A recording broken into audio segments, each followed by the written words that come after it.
Coba bayangin, kamu lagi nongkrong dan salah satu teman kamu mulai nyalain rokok. Satu hisap, dua kali hisap, kamu tahu itu bahaya, tapi dia dengan tenangnya bilang, Udah, santai aja, cuma sebatang doang kok. Yang jarang kita sadari adalah, cuma sebatang inilah yang jadi awal kebiasaan seumur hidup.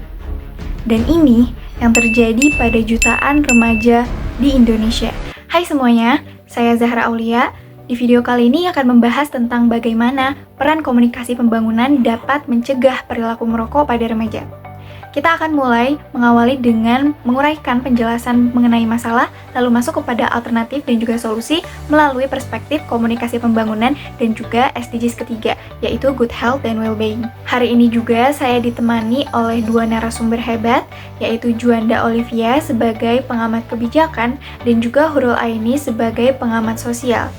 Kepada keduanya, dipersilahkan. Baik, terima kasih Kak Zahra. Memang perilaku merokok di kalangan remaja Indonesia itu jadi salah satu masalah kesehatan publik yang signifikan dan menjadi tantangan utama dalam mencapai Sustainable Development Goal atau bisa disebut SDG 3, yaitu kehidupan sehat dan sejahtera. Nah, karena perokok itu menyebabkan penyakit tidak menular atau PTM seperti peningkatan kemungkinan sudden infant death syndrome, yaitu SIDS hingga 3 kali lipat, kanker paru-paru, penyakit jantung, gangguan ginjal, dan lain-lain.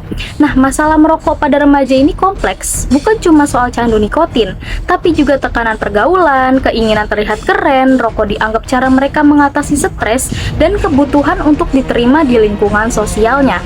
Nah, dan ini tuh berkaitan dengan narasi iklan industri rokok yang sering menekankan unsur atau visualisasi yang keren, dewasa, atau maskulinitas.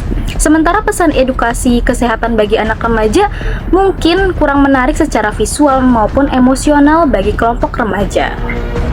Ya betul, memang yang dikatakan Mbak Juanda ya, masalah merokok remaja ini juga jadi masalah yang global.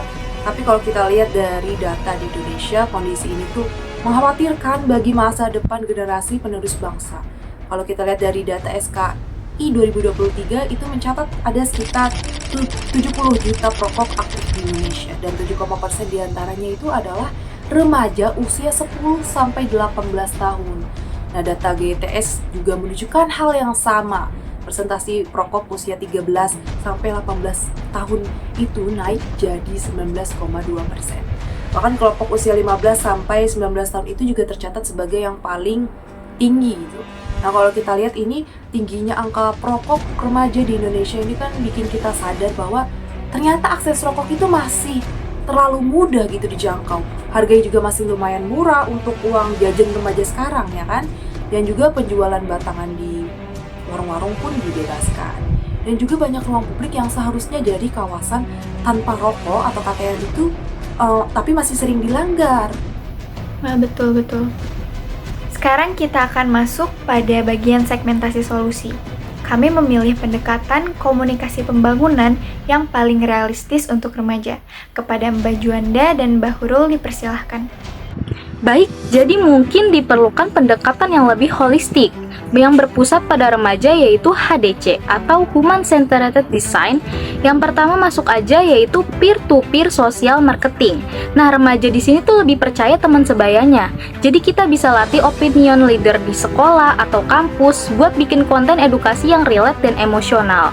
Nah, prinsipnya itu pesan dibuat oleh remaja untuk remaja. Nah, ini tuh jauh lebih efektif dibanding pesan formal yang menggurui. Nah, yang kedua itu pendekatan digital, misalnya gamifikasi. Jadi dibuatkanlah aplikasi yang kemudian nanti di game itu tuh ada reward, level, atau tantangan. Ini tuh bantu remaja juga lihat progres berhenti merokok mereka secara bertahap. Nah, sistem kayak gini tuh memperkuat keputusan karena mereka bisa lihat kemajuan mereka sendiri gitu. Nah, selain itu juga aturan denda dan pengawasan larangan rokok di kawasan tanpa rokok atau KTR harus lebih diperketat lagi, di mana pemerintah daerah harus meresmikan aturan perluasan zona bebas rokok di fasilitas umum dan sekolah, serta sanksi administratif hingga 10 juta bagi pelanggar berulang. Dan juga kan memang upaya menurunkan angka perokok itu kan tidak akan berjalan optimal jika hanya mengandalkan kenaikan cukai. Karena daya beli masyarakat untuk kalangan tertentu itu ternyata masih mampu untuk membeli rokok. Sehingga memang perlu yang namanya itu pendekatan sosial. Nggak mendikte, tapi harus melibatkan banyak kreator agar kampanye itu bersifat mengimbau ketimbang melarang. Nah, selain dari teman sebaya dan digital, peran keluarga juga yang paling utama dalam pendekatan HDC. Orang tua itu juga perlu dibekali pengetahuan cara berkomunikasi yang suportif untuk anaknya, bukan hanya menggurui. Misalnya dialog terbuka soal bahaya rokok, cara mengenali tekanan sosial, dan bagaimana mendampingi anak ketika mereka berada di lingkungan yang beresiko. Dan ketika keluarga aktif berkomunikasi, si anak jadi ngerti, dan dia jadi lebih mudah bilang enggak, meski temannya ngajak. Dan juga perlu adanya pengawasan influencer nih, dan iklan rokok yang sering nyamar di konten digital. Karena anak muda paling cepat terpengaruh lewat media sosial. Jadi kerjasama antara Kominfo dan lembaga kesehatan memang dibutuhkan. Baik, terima kasih.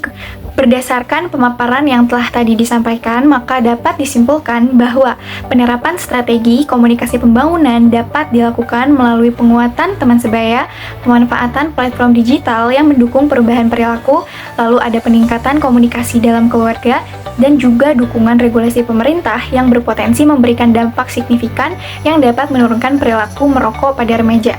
Nah, apabila seluruh pendekatan ini dijalankan secara terpadu, maka proses adopsi perilaku sehat akan berlangsung lebih efektif. Lalu, lingkungan sosial remaja juga akan menjadi lebih suportif dan upaya pencapaian SDGs ketiga ini dapat terakselerasi. Dengan demikian, solusi yang diajukan ini bukan hanya relevan, tapi juga realistis untuk diterapkan dalam konteks pembangunan kesehatan remaja di Indonesia. Baik, terima kasih kepada Mbak Juanda dan juga Mbak Hurul atas insight dan penjelasannya hari ini. Semoga pembahasan kita ini dapat bermanfaat dan juga bisa menjadi gambaran bagaimana komunikasi pembangunan ini dapat membantu mencegah perilaku merokok pada remaja. Kami ucapkan sekian dan terima kasih.